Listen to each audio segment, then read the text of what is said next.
Welcome to Interview Connections. We're the first ever podcast booking agency. I'm Jessica Rhodes, the founder. And 12 years ago in 2013, I started booking my dad as a guest on podcasts because I wanted to be a stay-at-home mom. And fast forward to today, we're a multi-seven-figure agency. We've worked with over 800 clients. We've booked more than 30,000 podcast interviews. And this podcast is all of our top lessons from the last 12 years, booking entrepreneurs on podcasts, scaling our company to be multi-seven figures a year, distilled down into bite-sized topics and episodes to help you learn from us. I co-host this show with Interview Connections co-owner and CEO, Margie. And without further ado, let's dive into today's episode. We have almost 20 years of combined experience podcast guesting. And in today's episode, we're going to share how our journey with this strategy has evolved and some of our biggest lessons learned. Okay. Segment one. Jess, what did you do in the early days of podcast guesting versus what you do now? Yeah. So the early days was 2013, just getting started in my business. The first podcast appearance that I ever did was on a show. I was interviewed about Pinterest marketing because I was a virtual assistant as well as booking people on podcasts. And I actually reconnected with the host of that show because he attends our master classes. And I was like, Ronald, you were the first host that ever interviewed me. I just realized that. So in the early days, criteria was very wide. I was just getting started. I would do any podcast about anything, like new, old, big, small. I really didn't have any standards or criteria for being a podcast guest because at that point, being a brand new entrepreneur, just starting to get visibility as an expert, as a guest, I was open to anything. So early days, it was just casting a wide net, and I was super grateful and, quite frankly, incredibly nervous about any opportunity to be interviewed and speak into a microphone. As I evolved and as I grew, I cut out brand new podcasts. And I remember the moment I decided that this had to be a criteria is I was interviewed on a podcast. The show hadn't launched yet. So the host, reached out and was like, I'm creating this new podcast. I would love for you to be a guest. And again, I was saying yes to anything. So I was like, absolutely. I did the interview. I want to say it was like in Australia. So it was probably recorded at some inconvenient time, like night, morning. And then they never launched the show. They're like, oh, like we changed our focus or whatever. And so it just kind of felt like a waste of time. And I later learned, Alex Hormozy shared this stat on his podcast, that 90% of podcasters don't get to 20 episodes. Like just so many people start a podcast and then just don't even get to 20 episodes. So that's like the one line in the sand criteria that I have. Even if somebody is like attending our masterclass and is in our community, they're like, will you be on my show? It's new. And I said, circle back when you're at 20 episodes. Like I would love to be on your show, but show me that you can get to 20 episodes and then we'll talk.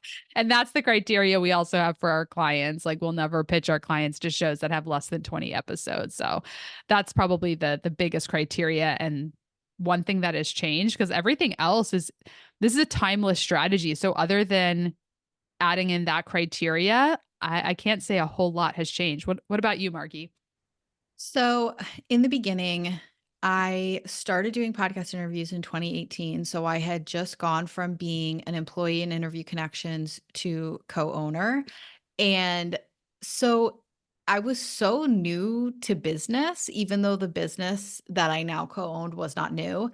And so, I think I was definitely a lot more nervous and really figuring out, like, I think everyone is in the beginning, like, who am I in business? How do I position myself? How do I show up? I knew what I was talking about, but I was afraid that people would think I didn't know what I was talking about. And so, kind of wrestling with those things. And the biggest thing is that you really just have to do it. Like so many things in life, you cannot mentally get yourself to the point of being good at being a podcast guest by thinking about it. You have to just do it and do it and do it. So I was definitely a lot more nervous. I also was very focused, I think, on I had topics and questions on my one sheet, which we still do for our clients. It's really important. And they were very focused on interview connections and podcast guesting and kind of tactical questions for the most part. And so I think it was really good to have that in the beginning because we're all, complete multifaceted human beings. And so sometimes we'll get someone who's like, I want to go on a podcast. I could talk about anything. And that's not a great way to start, in my opinion, because then it's hard to know what shows are a good fit for you. It's hard for hosts to know where the conversation should go. So I think having more focus in the beginning is really helpful. My topics, though, really evolved as I did more podcast guesting. And so they started very tactical marketing and branched out into, I found hosts wanted to talk about personal development topics and mindset topics. And losing my dad was a big part of my journey. And that kept coming up, which surprised me. And so going into grief and the way that changes you and changes you as a leader. And so I think being very open to things evolving was big because you can't see when you're first starting out, it's very hard to see where you're going to be years down the line. And I think we want to know, right? Like we want to be a fully formed, amazing entrepreneur and amazing podcast guest on day one. And that's just not how it works. So I think the biggest thing that I did in the early days versus now, I'm a lot more comfortable now. And I'm a lot more open to the conversation going in all types of different directions. And that doesn't freak me out. Yeah, I've enjoyed like seeing your like basically like watching your personal brand form, from like that's really what the journey has been for you with podcast guesting. Yes, and that really was from podcast guesting. Like it you can just podcast guest if you're trying Mhm. to evolve your own personal content and stuff like that. Podcast guesting, being on like 3 to 4 shows per month, those conversations, especially if you have a responding energy where your best content comes when someone asks you a question and then you respond to it and then you like listen to what's coming out of your mouth and you're like, "Wow, that's good. I should write that down." Or you'll Yeah. see a quote graphic that a host makes and you'll be like, "Wow, that's great. Who said that?" "Oh, I said that. That's why it resonates with me." But yeah, there was this huge evolution and I was guesting talking about podcast guesting and then it evolved into these grief conversations and conversations about growing a seven-figure company and things that we learned along the way. And that did turn itself. Had another podcast, We Get It, Your Dad Died, that I started that was grief conversations with other high performing entrepreneurs who had gone through a really big loss. And it was this incredible show that was really wonderful to do. The feedback was incredible. And that was totally born out of being a podcast guest.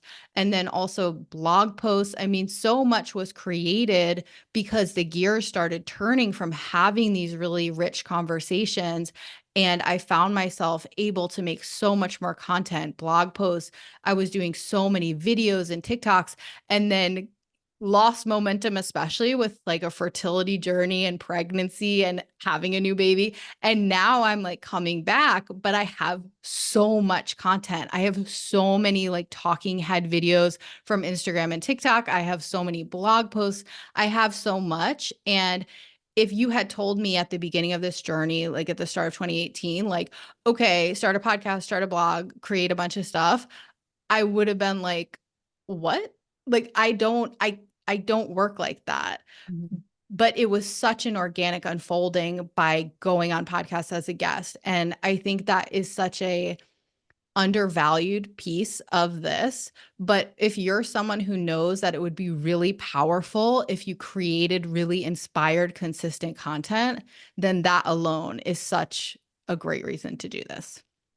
Yeah, I also think one of the other big lessons that both of us learned about you going on podcasts to be interviewed about things other than podcast guesting is that there's a lot of value in the CEO of a company having a personal brand.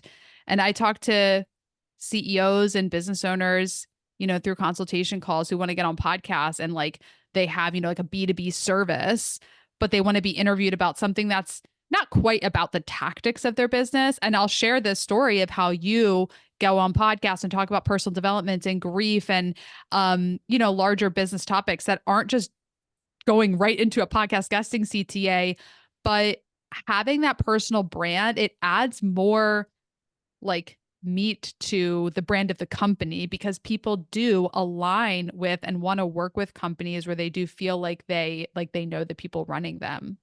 Yes, I think it's so magnetic when you get to know someone on a personal level and you see them as a full person. You see that they have integrity, that they're authentic. And then it turns out that they own a company whose services you could benefit from. It's a pretty easy yes, because if you have trust in this person, you're interested to see what they've created. It just lends itself so organically to a sale. So I think that is definitely a good point. And that takes us very seamlessly into our biggest lessons learned from almost 20 years of combined experience with podcast guesting. Yeah, it's funny because I have so many lessons to share, but I have one bullet point on my notes here. But so one bullet point and then one thing in my head that I want to add is um be open to testing. That is the umbrella, is be open to testing. Number one of the biggest lessons I learned many years ago was be open to changing what your interview topics are. So I don't remember who told me, but one of the hosts that interviewed me gave me this very valuable piece of feedback. So I had a topic on my podcast one sheet that was like, what are some of the biggest mistakes podcasts hosts make? And this person was like, nobody wants to ask you that because what if they just made the mistake with you? I feel very embarrassed. And I was like, touche. That's a really good point. So that's not like directly applicable to everyone because not everyone's talking about podcasting to podcasters, but it just goes to show that they're like, you're going to write certain topics and prepare certain questions that you think are amazing. But if podcast hosts are not asking you those questions, like they just keep skipping over it, then cut them from your one sheet. More recently, I kind of revamped my podcast one sheet after like the last year, got with my podcast, like my booking team point of contact at Interview Connections. I was like, Dan, want to rework some of the topics and questions. And so we reworked them and we do utilize ChatGPT. So I was like, I just want to freshen them up because like I felt kind of bored by them. And then I did a podcast interview, it was just last week. And the host is asking me questions on my one sheet. And I kid you not, in the interview in my head, I was like, these questions suck. Who wrote these? And then I was like, oh, I wrote these. Like, it's mine. I was like, damn, we got to change these questions. They are not working. They are not working. So sometimes you have to like write some, put them out there, and then if they're not landing or a host asks you a question and you're like, oh God, I don't even know how to answer that question. I was like, this is not working. So be open to testing. But that's a nice thing about podcast guesting is it's not like it's set in stone. Like you can change it. You can quickly get this feedback loop of your messaging to figure out what needs to change. And then also just testing different audiences, like just trying different audiences. We work with many different clients in different industries.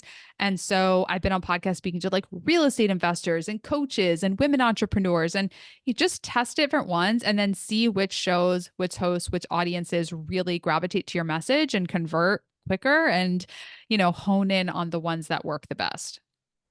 Absolutely. My biggest lessons learned, I think finding the balance between being professional but showing up fully as yourself is really important. You don't want to be like, I'm so authentic, so I'm going to be a total mess, right? Because you want to have respect for their platform, respect for their podcast.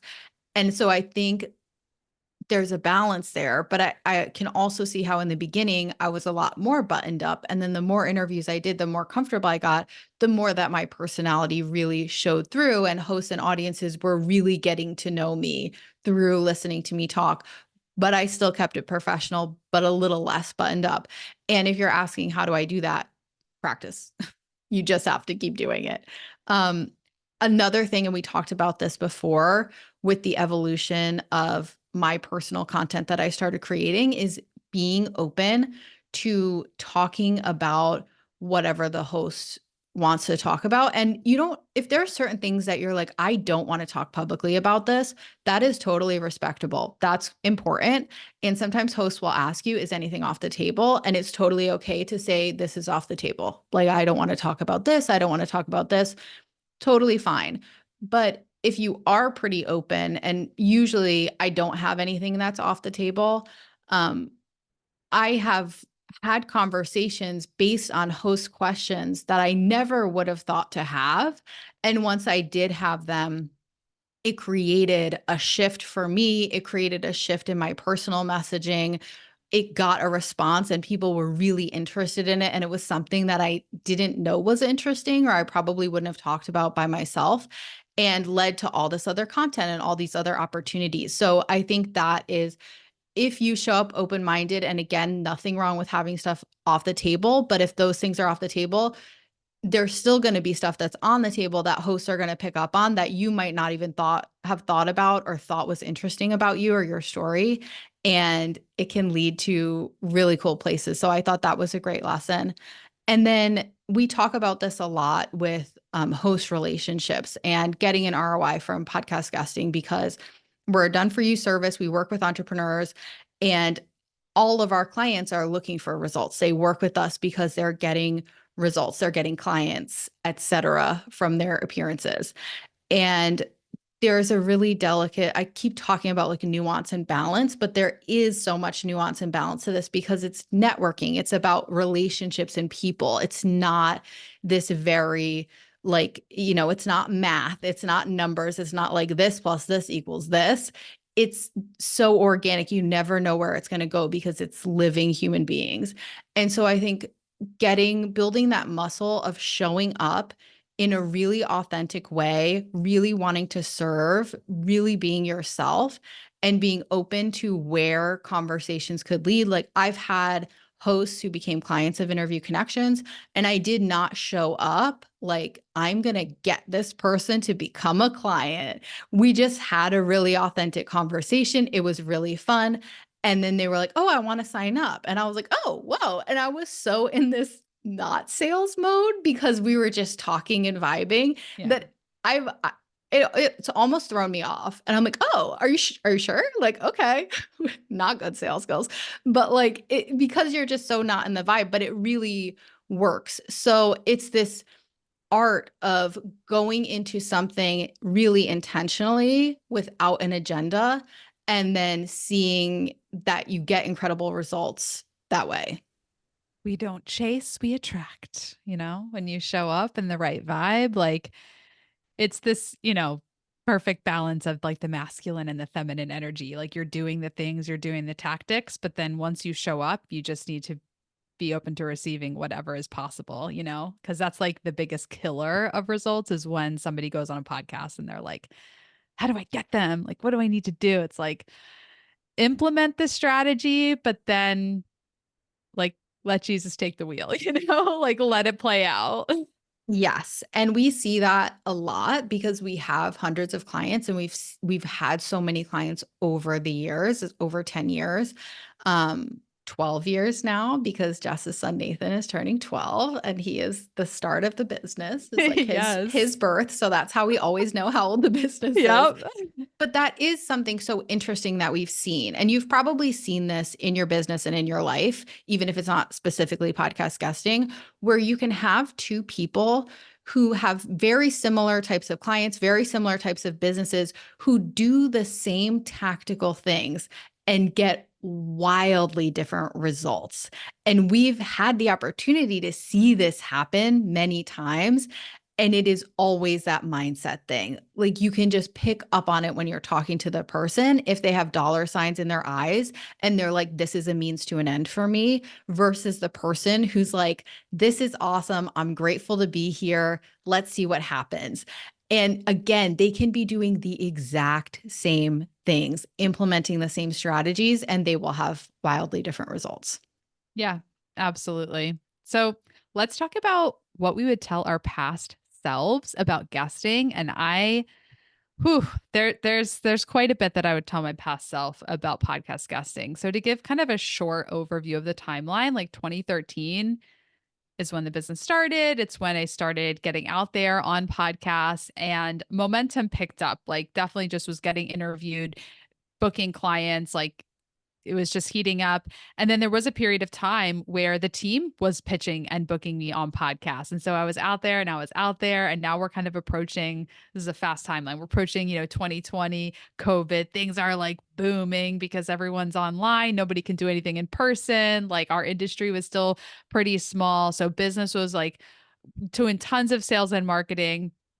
And then I would say like 20 end of 2021, 2022 wasn't having the team pitch me on podcasts. Like I think there was so much going on. We had a pretty big sales team at that time that I was like, put my account on hold. Like don't pitch me. I'll just do interviews when people ask me to be on their show. And that's it honestly is a pitfall, especially for some people that do have success with podcast guesting. They like it, but then they do it for so long that they're like, I'll just basically go on autopilot, cruise control. Like when like there's just opportunities coming in, we'll just, do those. And so that's where I was like 2022, first half of 2022. And then midway through 2022, I just wouldn't even people would ask and I'm like I'm not doing podcast appearances just because things were a little bit challenging in the business at that time. And it took a little while and then let's see, a year ago, so like January 2024, we had an in-person day.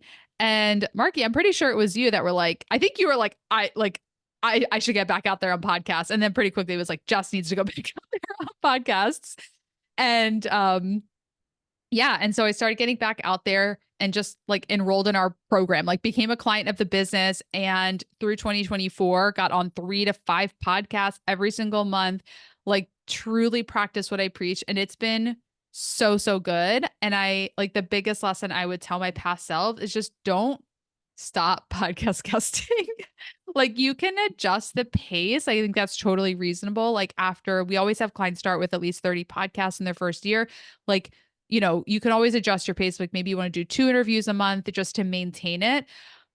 But it's the most interesting thing. Even business owners who do see a great ROI and they get a lot of leads, they're like, oh, good, it worked. I'm done. And I'm like, why would you stop something that works? But I get it at the same time because you get busy and when it does work, sometimes it solves the problem you had, which was more leads, but then you get busy with all the leads and the new clients that you're like, oh, I don't need that thing anymore. But then when you stop getting the incoming requests die down, you need to restart everything and regaining the momentum that you lost from stopping is so much harder than if you were to just keep it going at like cruising altitude. So, biggest lesson is don't stop this organic visibility because it is so much more challenging to regain momentum that you lost. And I think that's applicable to everything. Like that is just human nature. I think it's because the maintenance phase is so much less exciting than like, if you're getting healthy, you've got all this momentum and then you hit your goals and you're like, that was great, that worked. And then you kind of stop doing the things that worked even though they worked, and then you have this moment where you're like, "Oh, I should start doing that again." I see that all the time. And like personal development mindset, it's like we've all done this, I feel like, where we start doing something and we have incredible results. Like with personal development, I think this happens a lot. And then things are going great and then you kind of stop doing it Yeah. and then you're like, "Oh, I don't feel that great." Well, are you doing the thing that you did that really worked to feel better? No. Maybe you should do it Exactly. again. Oh, okay. And then it's just like this constant back Yeah. and forth. So I think that's very much human nature, but I do think that's a really good reminder when you're focusing on things in your business. Are you stopping things that worked really well? And is there something you can do to slow them down so that it's manageable if you're in a busy season without stopping them? Because, yes, like Jess is saying, it takes a lot more energy to start from zero again than to just kind of cruise through a challenging period, but keep your foot on the gas a little bit. What would you tell your past self? Well, one thing would be that podcast guesting will really cultivate your ability to speak off the cuff very confidently and genuinely enjoy it. And this was always kind of a strength for me because I'm a yapper. I love to chit chat and I always have. I've That's why we get teachers along.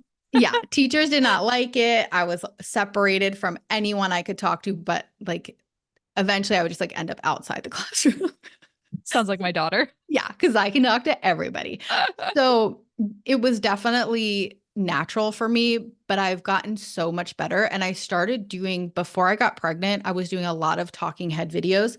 And I had so many people asking me, like, do you have notes or are you like editing these? And I would be like, nope, I just had an idea, turn on the camera, go. And it didn't occur to me that that was anything special. But as I thought about it, and people were like, really? Like, how do I do that? And I was like, how do they do that? And I think a big part of it was podcast guesting so consistently. And it's like improv. You never know what the host is going to say. And you know that you're being recorded and other people are going to hear it. And so it creates this kind of beautiful, not pressure, but you just keep going. You don't stop. And you never know if a host is like wanting to really edit their podcast too much. You know, you don't want to just be like, wait, let me re record that. Because who knows who their editor is if they want to deal with that. You don't want to be that guest.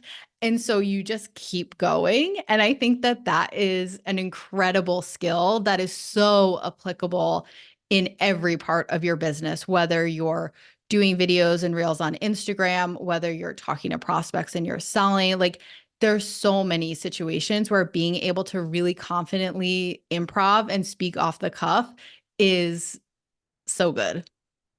I love it. Well, that really takes you guys through our journey of almost 20 years of combined experience podcast guesting. I mean, keep listening, subscribe to the podcast because every episode we're going to just take you deeper into specific lessons and tips and tricks and stories. So if you're a business owner that wants to grow your business with podcast guesting, you're in the right place. You're listening to the right podcast. Any final words of wisdom, Margie? I think that just we want this to be interactive with you. I think the best place to get in touch is probably Instagram. And so if you've been podcast guesting for a while, or even if you've just been doing it for a few months and you want to share, like let us know. What have you learned in your journey? Is there something that we missed that has been really significant as a learning for you? We are very interested in that. We might feature it somewhere on our story or something like that. But we want this to be a back and forth relationship. We're interested in you and we're interested in your experiences. Yeah. In fact, I'm gonna ask you, my call to action is to post to the Instagram story, or if you're not on Instagram, you could do it on another social media, but tag us where you're listening, because something we talk about is how people listen to podcasts on the go. They're going for a walk. They're doing housework. Maybe they're listening while they're working. So take a picture of yourself listening to this podcast and tag us. That would make me so happy. We'll reshare it because, yeah, we want to get to know you and see who's listening. So tag us. We're on Instagram at Interview Connections or on any other social media platform. We're there. So until next time, you've been listening to Interview Connections with Jess and Markie.